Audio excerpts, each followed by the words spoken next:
Hey, this is John Carlos, and I'm here with a look at the Hot Toys 1-to-1 scale figure of the child from The Mandalorian. First off, a quick look at the packaging. You may or may not be aware of the issue with this figure. The issue being that the skin underneath the chin can rip. Now, some people are having that issue because they are playing with the articulated jaw too much. But other people are reporting that the figure has a ripped chin right out of the box.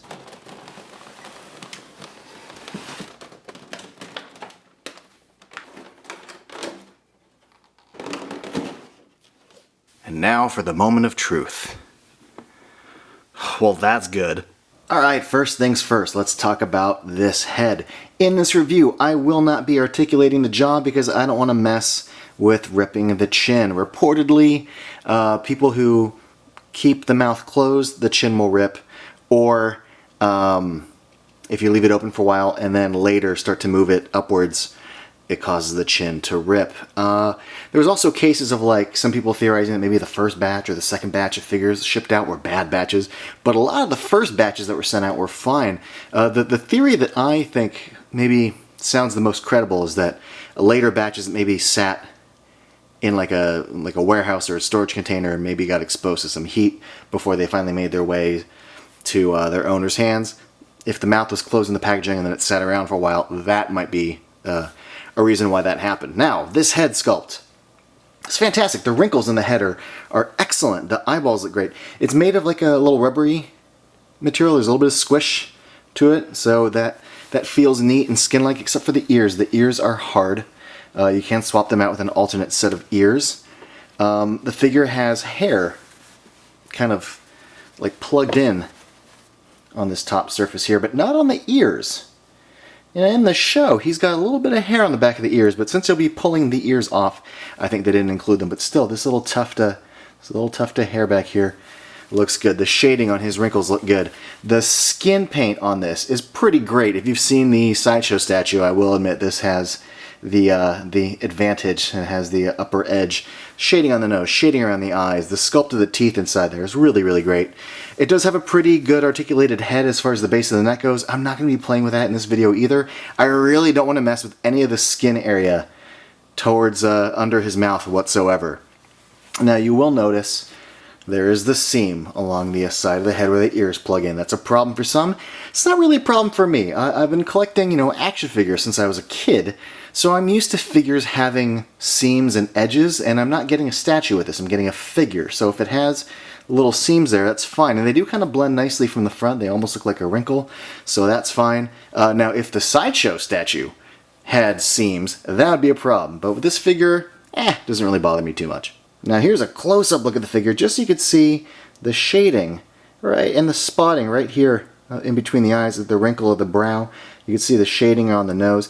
This figure has some good elements, not only just the pink shading, but the general dotting, the little spotting of it. Also the highlights and the little sections of it that are a little bit lighter and little elements of it are darker. But also it almost reads like the skin isn't smooth. It almost reads like it's porous. I love that they sculpted a not perfectly smooth skin. It really does read like it has a little bit of like porous texture to it, so that's pretty great. Now before I talk about articulation, I just need to put the figure on the stand, and I just want to point out before I do that underneath the figure stand there appears to be like a battery compartment, and like where there would be an on-off switch, and it looks like there's lights inside, but there aren't lights. This is a fake empty battery compartment. It's a bit of a fake out, so that's interesting. Now that rod on the base goes up his skirt and into this little hole where his Von Stucker would be. Now I'm really glad this figure comes with a display stand with the rod that goes up, because it says that it has a 60-degree range of motion at the legs, but I find the legs are really limited. I can't get them to swing out that far, and more importantly, they don't come in together. There is a swivel at his foot, but that swivel doesn't really do much if you can't get his legs to come in. Like, he pretty much, his points of contact on the ground are like at the heel of his foot, the back of his foot. Arms have a kind of limited 45 you can't get them into a T-pose. It's only about 45 degrees. They can come down and then come out a little bit, and then they can swing forward at the elbow considerably. But, so yeah, good elbow articulation. Kind of limited at the shoulders. And at least, you know, because of the interchangeable hands, you get full swivel at the hands. In the middle of the wrist, you just, you know, pull these off and switch them out. The element of this figure that I have the most nitpicks with isn't the face or the ear seams or anything. It's actually the outfit. I think it looks really clean. If I don't want to spend my whole time comparing, but I think the Sideshow one has like a nicer kind of burlap texture to it, although the darkening of the back section here where it would be dragging on the ground is nice that they did kind of darken it. But it is pretty much just kind of like a gray spotting that they've added to the bottom of this figure. I feel like the bottom edge could maybe be frayed a little better. And the collar has just like your basic, like just sort of paint, like just sort of a spray. This feels a little clean. Also, I think there's a wire in here, but I can't feel it, so I wish you could kind of articulate it and pose it a little better the way you could the Sideshow one. It does rest in front of his face and neck better than the Sideshow statue, but yeah, just this basic kind of spotting is almost like spray paint. It doesn't really read like dirt, it kind of reads like spray paint to me. But still, despite the fraying, I still think it has a decent texture to it. Looks pretty good. Accessories include these alternate open palm hands, and I gotta say, the paint on all the hands, like the shading on the palms, the sculpt and paint on the nails are all really good. We also have these extra wide hands. They are maybe for reaching or for using the force, but these, yeah, open wide hands, and I think they look really, really good. I like the sculpt and that little wrinkle right there in his fingers. We also get his necklace, which I think looks great. It's probably my favorite accessory in here. Not just for Grogu, but like, I don't know, just to have, like for me. Like, hell, I want to wear this. And we get the little knob, his favorite little toy, the knob, which is magnetic and does snap into place on the right hand that's already on the figure. I'll show you that in a second. But next, the ears. These ears are basically at a different angle. They're not angled downward or upward. They still create the same line, but instead of being kind of laid out like this, they're gonna tip downward more like that. So I'm just gonna pull on the ear. That's really easy. They're magnetic, so there's not a lot to pull. They just pop right into place. I really like that they go in with just the slightest of ease. Speaking of slightest of ease, here's the knob.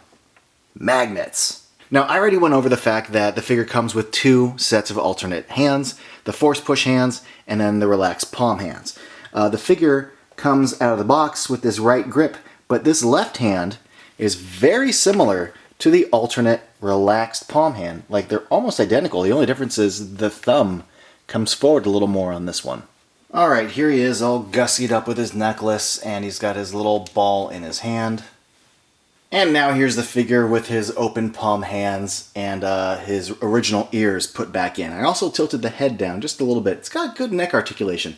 It is worth pointing out that I do wish that I could get these arms up a little higher. Good elbow articulation, but I do wish I could raise the arm up at the shoulder more. And also the ears. I think it's great that they included an alternate set of ears. I just wish they were a little more drastically alternate. The alternate ears maintain the same line, the same angle, they just tilt more, but I think it'd be cooler if we had like ears that were a little angled down more, or even when he's happy and they kind of angle up a bit, but still, I like the ears. I just prefer these. I think these are way better looking. That's just minor nitpicks. Another bigger nitpick that I gotta be brutally honest about is the fact that when this figure was first announced, it was a figure, great. People pre-ordered it. Then, many months later, they announced, hey, update, it now has an articulated jaw, look at that. And for some people, that might make them realize, oh, if it's articulated, that means it's going to be rubber, or like, you know, kind of rubbery material. And that's a factor for some people. Different climates, some people, you know, humidity versus how dry their area is, how hot their area is. This can deteriorate much faster for some people. And I feel like you can't just change that and drop that on people months after the initial pre-order started. Because for a lot of people who are like pre-ordering in the US, through Sideshow, there's a non-refundable deposit.